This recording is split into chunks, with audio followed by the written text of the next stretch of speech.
Hello everyone, welcome to Local Beats, CSU's only show that features news on upcoming performances, album reviews, band interviews, and all other things music.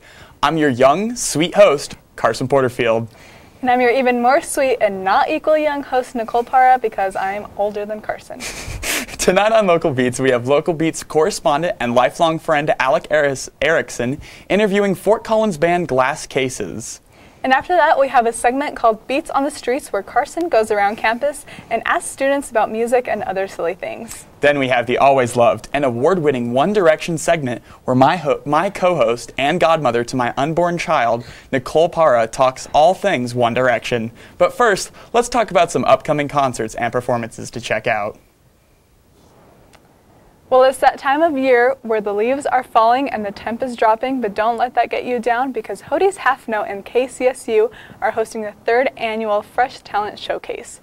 The night of rocking and rolling will feature 8 up-and-coming artists performing and competing to be the best of the night and the chance to be on the cover of Scene magazine and get their own gig at a Rise Festival. November 15th is the last day for bands to sign up, and all musicians are welcome. And the event will be on December 10th at Hody's Half Note. Check it out if you want to see what kind of fresh and rocking music Fort Collins has to offer. If local music is less your scene and you're looking for someone with a little more star power, then I got news for you. Jay-Z will be coming to Denver, Colorado to the Pepsi Center on his 444 tour. The New York rapper has come to fame over the past decades for releasing powerful and revolutionary albums that tackle both racial and political issues, alongside being married to the Queen Bee herself, Beyoncé. Jay-Z's most recent album, 444, is his 19th studio album and, in my opinion, his best record to date. If you're in the mood for some hipping and hopping, then you can check Jay-Z out this Sunday, November 15th at the Pepsi Center. This weekend, I had the privilege of hanging out with Denver band, The Midnight Club. We talked about music, Denver, and more. Take a look. With almost 800 followers on Spotify, The Midnight Club is transforming the Denver music scene. We are a alternative rock band, but we all listen to kind of 70s rock. So I'd say that we're trying to keep a good mix between a modern rock sound and kind of a vintage rock sound. The band is inspired by and listens to music from several different time periods. Kendrick, Brockhampton, ELO a lot. Yeah, David Bowie for me, probably Beatles for, yeah. When they're not playing a big gig or practicing, the band likes to goof around and explore the city of Denver. Oh, I don't know, we just shop at vintage clothing stores and stuff like that. So I got this, and we just look for kind of cool, kind of bold stuff, and yeah. Ultimately, the only way this dynamic works is if all band members are involved. We're like a puzzle. It's kind of a puzzle. You can't take the puzzle piece off and be like, this is a beautiful puzzle. We don't work like that. We have to be together to form the picture. They were such down-to-earth dudes with amazing talent. If you want a chance to see them live at the Larimer Lounge on November 25th, visit their Instagram at The Midnight Club Band, and for details about a ticket giveaway. Here on Local Beats, we care about 2 things. Firstly, music, and secondly, the ultimate question of why Bono still has a musical career in 2017. So, us being a college TV show, I figured I'd go talk to other students and see what kind of music they're into on the new segment, Beats on the Streets. Check it out. Hey guys, it's Carsen Porterfield back at you with a new segment called Beats on the Streets, where I talk to some local CSU students about some of their favorite music and other things they enjoy. Let's get started. So, what kind of music are you into? I'm really into I'm kind of into everything except for metal. I don't necessarily do metal, but I kind of like a lot of other stuff. I like indie and alternative a lot too. Cool. What are some of your favorite bands or musicians? My favorite musicians? Oh, okay. I love John Mayer. I know it's not indie. And then I love Bad Sons. Have you heard of Bad Sons? I'm a fan of Bad Sons. Really? Yeah. They're coming here. Oh, wow. Yeah. They're coming here, guys. Check them out. What is your favorite musician?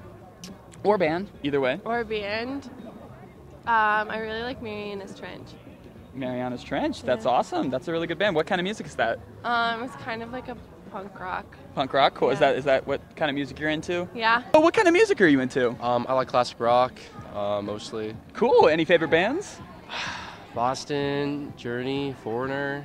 some good bands. That's awesome. I would say rap. Yeah? Rap. What are some of your favorite rappers? Ooh, let's say Kendrick Lamar. I could do some like downtown, like little J. Cole, kind of like slow, but let's see. I think that's probably Kendrick Lamar for sure. Those are some of your tops? Yeah, nice. exactly. What do you think Post Malone smells like? What he smells like? Yeah. Let me think about that. I feel like he wouldn't smell good. We'll throw an image right here. Like an image? Yeah, that's what he looks like. That's what he looks like. Yeah. I don't think he would smell good. I don't think so either. I feel like his hair would smell bad. What do you think Post Malone's hair smells like? Probably really bad. Yeah? Like Yeah. cigarettes? Probably. Yeah. What do you think Post Malone smells like? Oh, jeez, probably like cigarettes. We're on that cigarette trend today. We're all saying Post Malone smells Yeah. like cigarettes. Emma, the camera's moving. How to get over there? You're the best, Emma. Haha, what a great group of kids. This goes to show you that we all have different tastes, but we can all love music. It's like ice cream, movies, and universal health care. We'll be right back with an interview with glass cases and more. Stay tuned, Rams.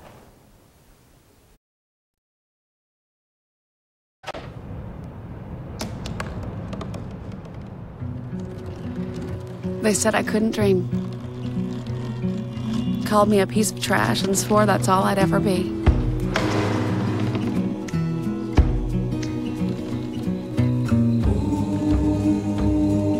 Said a bottle couldn't see the ocean.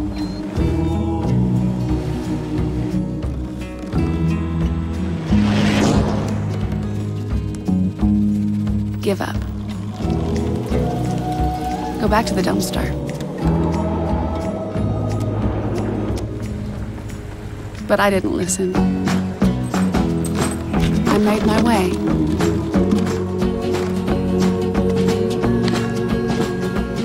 And now, I am what I've always wanted to be.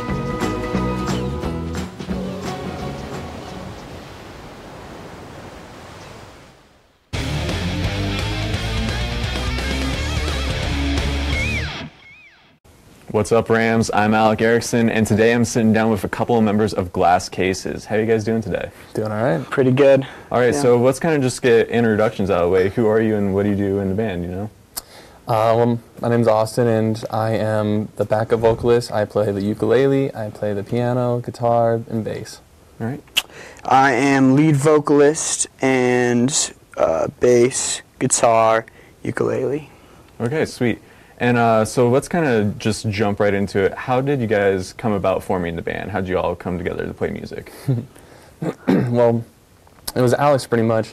He was just messing around one day with his guitar, and he asked me to come over. He's like, "Hey, you want to just write some music and, you know, just hang out?" And so we started writing it, and we just kept doing it until we just thought one day, "Hey, let's see where this is going to lead." Yeah, and so did you guys kind of think that just playing a couple of guitars together that you would end up forming a band in the long run, or was this kind of just like a side project at the time? Side project at the time, yeah. And we actually recorded like a much simpler album about a year and a half ago or 2 years ago. A year and a half ago. And it was just not nearly as good as what we put out now. But yeah, we didn't really know where it was going. We still quite don't, but it's moving, and that's what counts. So yeah, you guys are kind of this like newer project kind of forming right now, and so is it a challenge right now that you're trying to like form a sound, or do you guys think you're kind of like refining what you have at the moment? Right, that's a good question. So with this first album, our debut album that we put out, we were definitely testing with a lot of different sounds. I'd say maybe like 2 or 3 primary ones that we liked, and we already have we're planning on our next album. We already have 4 or 5 songs for that, much more refined, and we have like a glass case sound that we've come to. And this first album hits on it, but it's definitely kind of a test run for us, and this, moving forward, it's just going to improve, and we'll get a little more refined. So. Okay. And so you're kind of talking about your self-titled album a little bit, and the thing with that is it has a lot of these juxtaposition songs within it. You have a lot of stuff about good times and bad times. What was it kind of like getting into the mindset of writing those kinds of songs, you know? A lot of these songs that we wrote, like especially for me, I wrote kind of in the past, even before this band ever came together. So it was like pretty much off of old experiences and then newer ones, you know, as the band kind of continued and what I like went through and stuff. And so those are the songs that I wrote. So they were kind of always been with me and through all the experiences. And his songs are in and out too. Right. So I think that's what adds to the fact that our sound will be more refined in the future. That this first album was songs that we had written over years, and you know, it was more kind of a conglomeration of a lot of different experiences, a lot of different life points, and you know, as we come into this next, you know, we'll play these songs and let them set us off. But this next album is a much more recent look at who we are now, and that's obviously months away, if not a year away. But overall, that, you know, it is many years of work kind of put into one album. So. Okay, and so kind of talking on recording another album after you just recently put out another one, what's it like to immediately kind of go into and start again after just putting out something? Right. That's a good question. So considering it took us, we self-recorded this, which was a lot of work, and I both recommend it and don't recommend it. It gives you a lot of freedom, but it takes away a lot of time from actually playing your music. And you know, we're just now entering the Fort Collins music scene, Colorado music scene, because it took us so long we had a huge learning curve with audio production, and you know, there's so much to learn. You can be a musician, but the actual engineering, mastering, all of that is something that we had to learn. And so we are going to take our time into this next album, and we will get it professionally recorded. It'll be a little more tight, less songs, and it will be less time consuming because you can knock out a song in 2 or 3 days. And if you record 8 songs, it's not a huge time commitment. So it's not too daunting for me moving forward. And like I said, I know a lot of bands who put out their debut album and then a year later they put out a second album because they kind of, you know, do what we do. They have to refine their sound, and they want to keep, and they have so much music they want to put out. So. Yeah. They're kind of riding that high of putting out the first album that they kind of want to keep that creative process going a little bit. Exactly, yeah. And we know we haven't put out our best yet, which is why. It's like, well, you know, we will ride as far as we can with this first album. But, you know, in order to keep going in music, you not only have to keep making, you have to give out your best as long as you can, you know. So that's the plan, yeah. Kind of branching out of the production style, how about going live? What about playing in the Fort Collins music scene? How's that been for you guys? It's been pretty good. So our biggest challenge that we had to overcome, my little brother was our drummer for about the last year, but he had some issues. So we had a new drummer come in about a month and a half ago. So we had to get him up and running before we really tackled the music scene. So we've had a house gig, and then we've been playing at Avo's a lot, just very casually. Our first real gig is next Thursday, November 2nd, at the Downtown Artery, and we're opening up for Seth Gleer. So we feel beyond prepared, you know, because it's been a long time. But honestly, we're just excited, you know. We're just really pumped to do this, so. Yeah, and so kind of going into what is the process for you guys to kind of get prepared for a show like that? Like, what are you doing to get prepped and everything? Well, mainly we have we depend a little bit on technology for some of our sound that we like kind of play along with. So it's like kind of preparing all of that and make sure everything is in order. And I mean, performing live, I think we're all ready. We're all prepared, like mentally, and we just want to get up there and play, you know, share our music. But I think it's all the logistical stuff that we are focusing on right now, making sure that everything's going to flow nice and smoothly. Yeah. Right. Yeah. You know, and we really like 21 Pilots, and they're similar to us, where they use a backing track and they use in-ear monitors to listen to a click while they're playing. So that's going to be new to us, and you know, we're going to go to the Downtown Artery, and you know, we're in communication with them and see how that works, because we've set up our own setup until this point, like all our own equipment and getting that all set up. Honestly, that's my main nerves, is just getting the technical, you know, technology stuff out of the way, because then once I'm up there, it's kind of you sort of lose yourself a little bit. You just get into it. You kind of just fall into the groove and the rhythm of what you've done so many times before, just on a different setting, different stage. Exactly, exactly. And we kick it off, you know, we have like we have our set songs that we play in the same order, at least right now. We kick it off with Addiction, which is, you know, one of our favorite songs, and people that, you know, listen to our music, one of their favorite songs. And it just really sets the mood early. Like, we can just get into it, you know, because you need something to kind of grab onto the, you know, just completely let go and play. So, yeah. All right. And so where can people find you? On social media? Do you have a website? All that kind of stuff? Mainly social media right now. Like Facebook and Instagram, it's always Glass Cases Band. We are working on the website at the moment, just kind of figure out how we want to set that up, but mainly it's just on social media. Yeah. All right. So you guys obviously have a gig lined up for next week at Downtown Artery. Anything planned in the future that you know of yet, kind of just in the works? Yeah.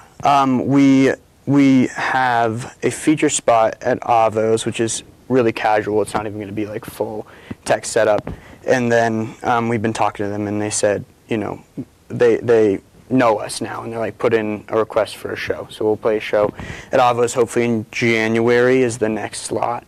And then we're going to enter the Scene Music Contest, which is 8 bands get selected. You submit your music, they select 8 bands, and then the winner gets all this stuff. But honestly, I'm hoping I would love just to be part of that. Just part of the 8.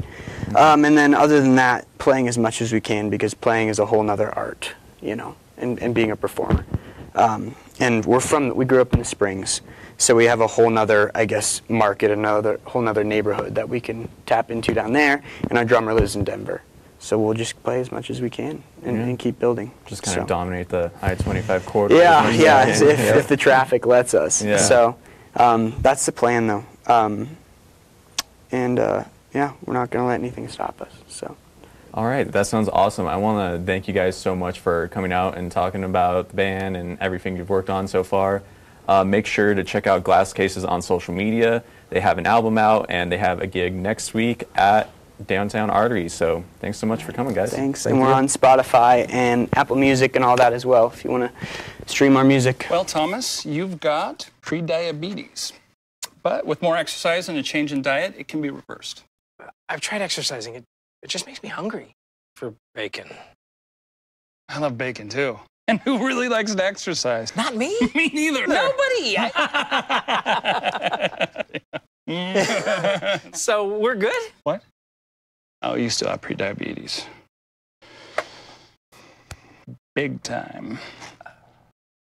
You are listening to 90.5 KCSU Fort Collins with DJ Mgmt, DJ Nightshade, DJ Wildcard.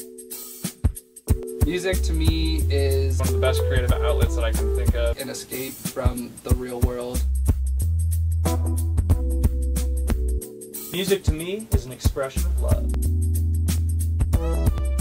Go from like folk to hip hop to like classic rock, 1960s bossa nova. With music, there's like no boundaries. I work here because I love music, and you do too.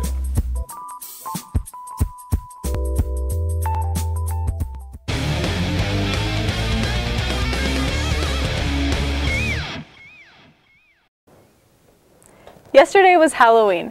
Naturally, it's a spooky day, but every day is spooky for me when I think about how much money I've spent on One Direction. Grab your popcorn, ladies and gentlemen, because on this episode of the One Direction Infection, I'm going to be talking about how whipped these boys have us. For starters, if you're like me, you probably went to all of their tours, and what's even worse is you probably traveled outside of your state to attend those tours. A floor ticket for the Take Me Home tour was around $100. That tour was fine because they visited Denver. But then One Direction decided to hate the Midwest part of the country and didn't come to Denver for their next 2 tours. A floor ticket for the Where We Are tour costs $350, plus the expenses to travel to Texas to see them. A floor ticket for the On the Road Again tour costs another $350, on top of the expenses to travel to California this time to see them. So far, on concert tickets alone, I've spent $800 on One Direction.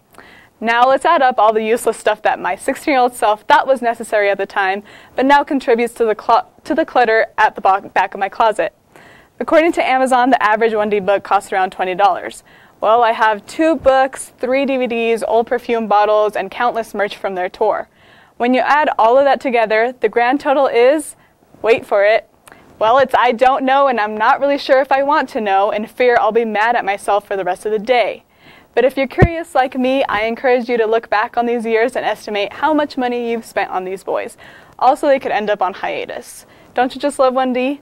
Follow me on Twitter for more updates about the boys, at Nicole D. Para, and make sure to check out Niall Horan's new album, Flicker. They told me a bottle couldn't dream. That I would never become a superhero.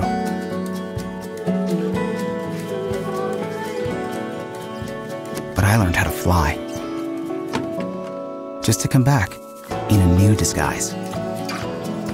And be the hero that I've always wanted to be.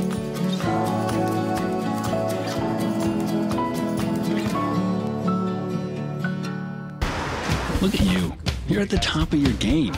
You're unstoppable. Nothing can throw you off track. Wait, is that your car? Uh-oh. Yeah, I saw that coming. That will throw you off track. You're looking at around 10 grand in fines, legal fees, and increased insurance rates. Let's try this again. Smart move. Because buzz driving is drunk driving.